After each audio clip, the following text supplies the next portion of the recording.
Which one of you motherfuckers is coming and say? You didn't think I was gonna do it, did you? You thought, oh, he's on CNN. I know he ain't gonna say mother. I fooled you. I fooled you. To thine own self be true.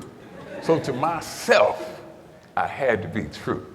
I'm not gonna litter it, because litter my conversation with motherfuckers, as I usually do if you know anything about me.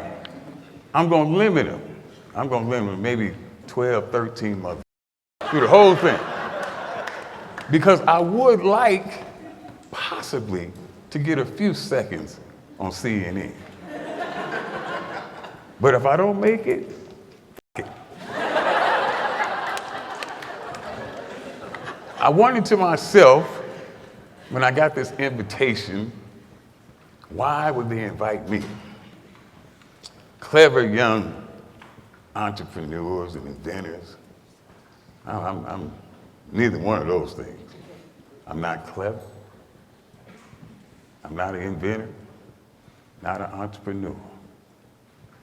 I'm an old has-been, washed up.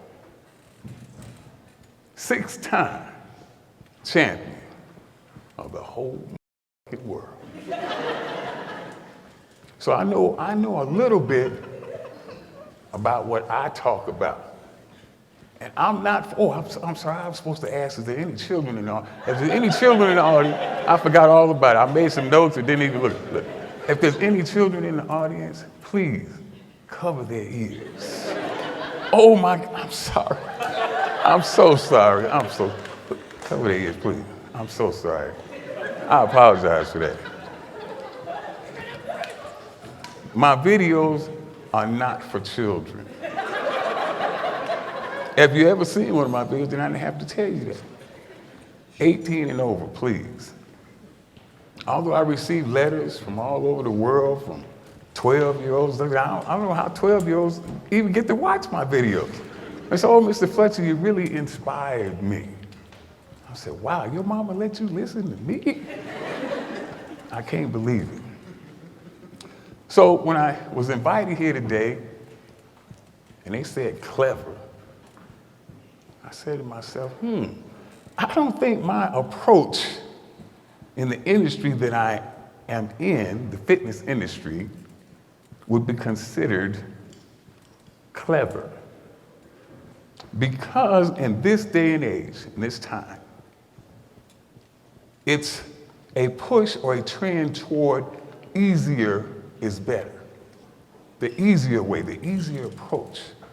5-minute abs, 4-minute abs, 2-minute, 1-minute abs. Now you're gonna think I'm making this up, but I seen an ad the other day for a belt. You just put it around your waistline, and you can sit on your computer and watch Netflix, chat with your boyfriend or girlfriend, donkey, or whatever it is you talk to. And it will work your abs for you. Wow, that's cool. I just sit there, and this machine will work my abs for me. I don't have to do one sit-up, one crunch. Cover the ears, cover the ears. Not one.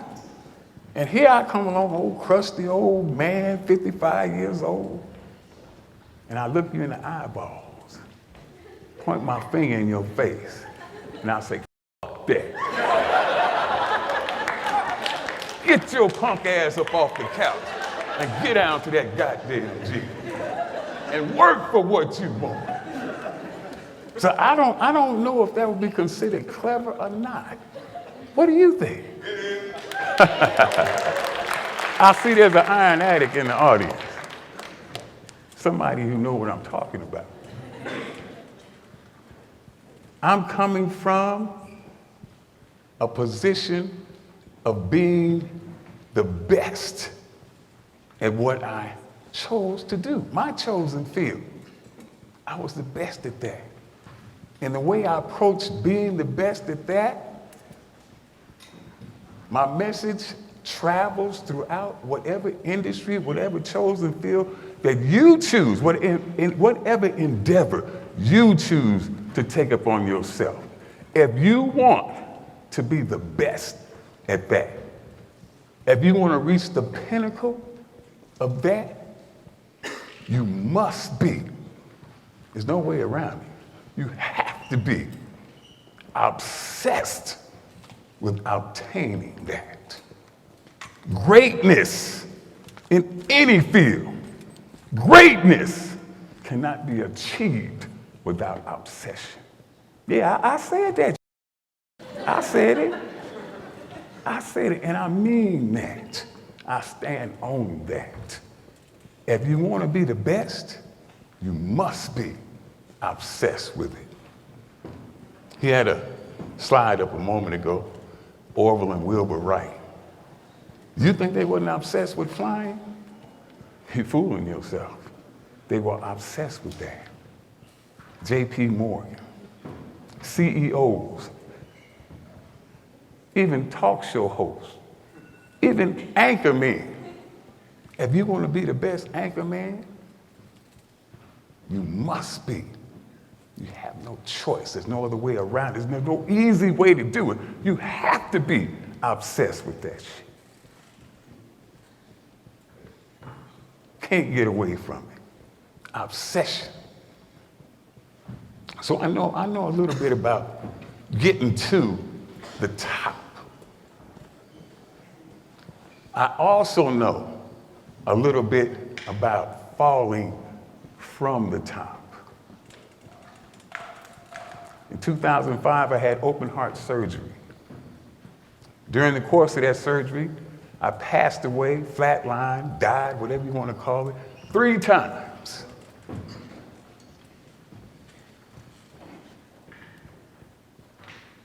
And this once, king of my domain, I used to walk into a competition and I would say, I am the one.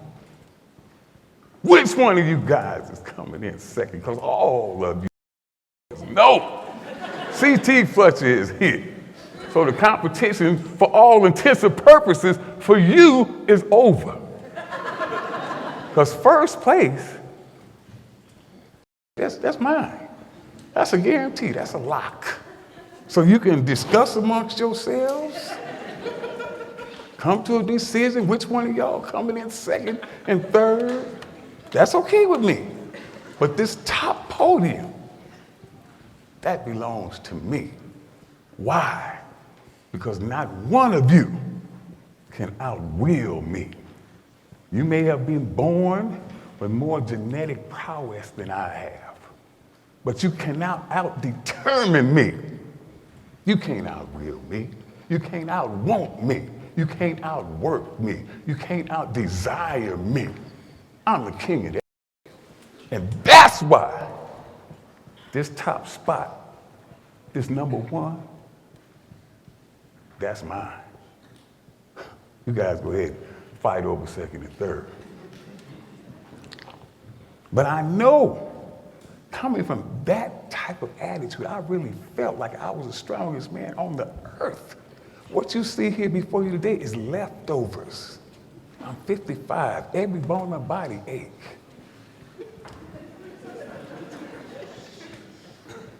But I'm still C.T. mother Fletcher.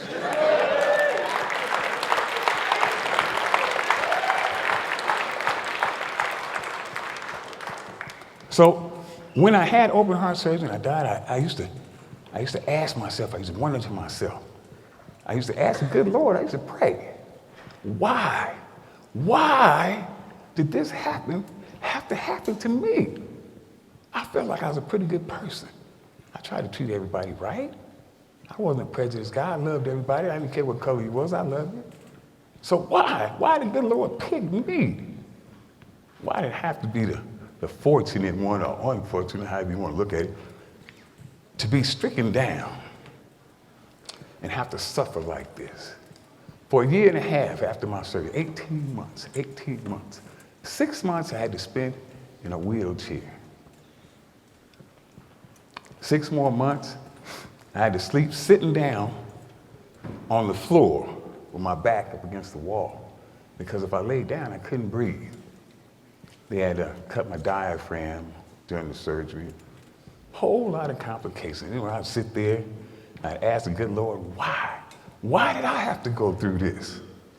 Why? Why did you do this to me? And it got so bad. It was so bad. The pain was so bad. My hurt was so bad. So I used to say, Lord, if I'm gonna have to live like this for the rest of my life, then just take me. Take me now. I don't want to suffer like this anymore. I went to one of the many doctor visits that I had at the VA hospital. A young doctor approached me, came up to me and said, CT, I heard that you used to be the champion of the world. And I raised my head up, but I had a little inkling of pride still left. And I said, yes, I'm the one that you heard about. I'm the one that they told stories about. Yes, I'm C.T. Fletcher. He said, what in the happened to you? Man, boy, you know that hurt me. That hurt me down deep. But I tell you what, if that doctor was here today, I would thank him because his snide comment is what made me determined to no longer wallow in my self-pity, to no longer ask God, why did he do this to me? My determination changed. From that day on, I wanted to prove to that little smart, wise that I could come back, that I was still C.T. Fletcher. And I wasn't gonna let his little smart be right. I'm not down, I'm not done, I'm not through. It's over when I say it's over, and not before. So, my focus, my drive changed. And I no longer had to ask myself why. I thought back on my childhood. I know many of you probably have fond memories of your childhood, dancing in the park and riding the Ferris wheel. All I can think about is broken noses and ass whoopings. That's what I remember. That's my fond memory of my childhood. I asked myself many years, why did I have to go through that? Why was my childhood filled with violence and abuse? Why didn't my father know best? Why the hell, why was I the one had to go through this? But as I walk back and forth to the podium today, I can tell you this. Today, I received letters from mothers, ex-drug abusers, soldiers, postpartum distress, military, which I'm proud to say I'm a veteran of the United States Army.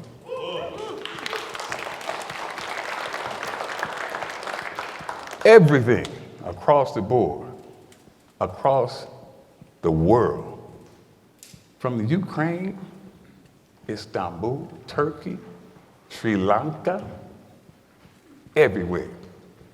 I received letters. CT, thank you. You helped me. By me hearing your story, it helped me through my suffering. My dad used to abuse me, CT, and I hear that you made it out from that. You escaped that. That helped me. I hear how you recovered from open heart surgery and you still go on. That helped me.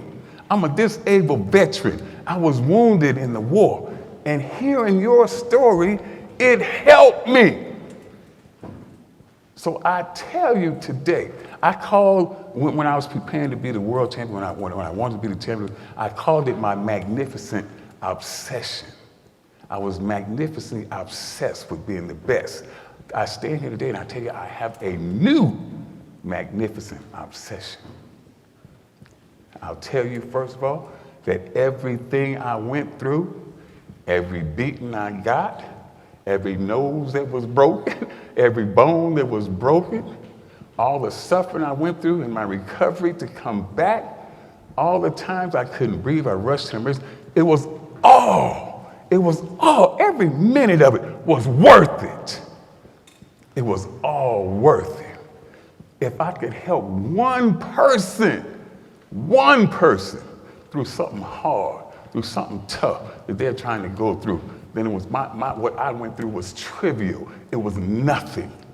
It was nothing. So no longer do I ask the good Lord why. I thank him. I thank him for choosing me to be the one. So I am the one that he chose to not die, but to stay here and deliver that message to you.